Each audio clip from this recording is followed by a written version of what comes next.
Hola, mi nombre es Oscar Silva y a través de la materia de Derecho Mercantil yo vengo a hablarles un poco acerca de lo que es el fondo de comercio. El fondo de comercio en general es el valor que tiene una empresa por encima de su valor contable. O como se podría decir de forma más ajustada, el valor por encima de su valor ajustado. El fondo de comercio pretende aumentar o representar el valor que tiene la empresa sin que éste no se refleje en el balance como tal de la empresa. Pero en cambio aporta una ventaja respecto a las otras empresas del sector, en calidad de cartera, en imagen, en marca y en representación o resguardo de ese capital que representa el fondo de comercio, posicionándolo en el mercado y generando una confianza significante para la realización de negocios. Cuando hablamos de fondo de comercio, es muy representable que hablemos de lo que es el know-how, o que en español vendría siendo el conocimiento fundamental.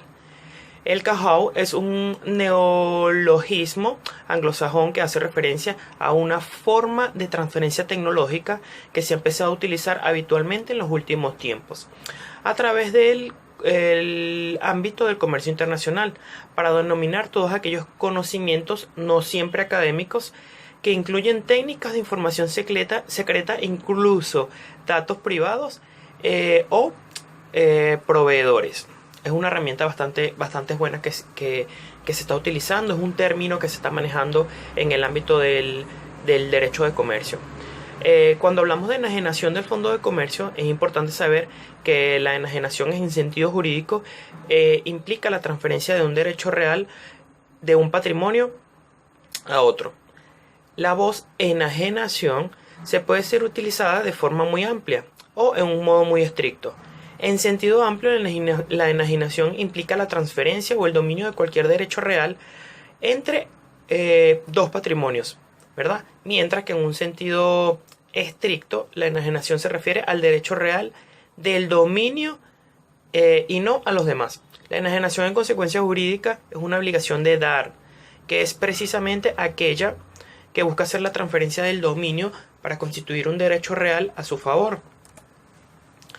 Cuando hablamos de arrendamiento de fondo de comercio, en general es una promesa, es un contrato cuyo objeto es la realización de dicho contrato. Su efecto normal es engendrar obligaciones de hacer.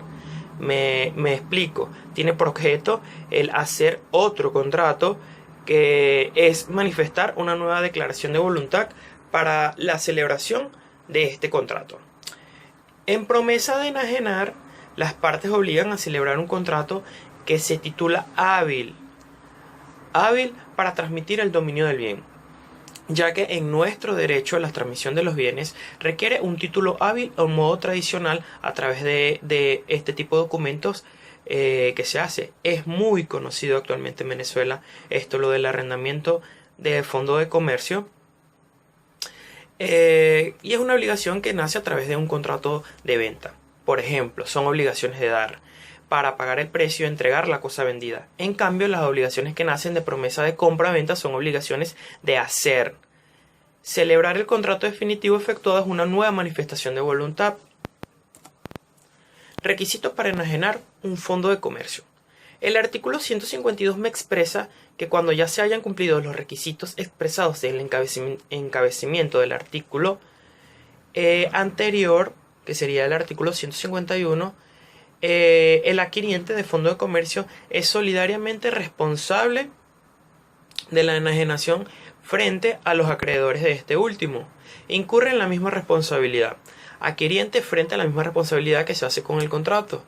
El acreedor, el enajenante, cuyo crédito reclamado durante el proceso del lapso de publicaciones hubiese sido pagadas o garantizadas siempre que ellos hubiesen hecho la reclamación durante el término señalado. De tal manera se podría decir que el requisito fundamental para enajenar un fondo de comercio sería el avivamiento, el clientelismo, la clientela y los tipos de bienes. Fundamental. Es decir, que mientras un acto de enajenación no conlleve a la extinción de los negocios, el dueño hace, mediante el fondo de comercio, no se figura en sí la enajenación, disculpa, propiamente dicha, de un fondo de comercio. Es cuestión de los negocios y no la venta ni de sus existencias que lo conduce a un último momento de la enajenación de un fondo.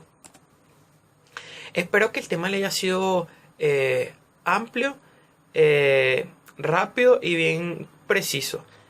Muchísimas gracias. Mi nombre es Oscar Silva.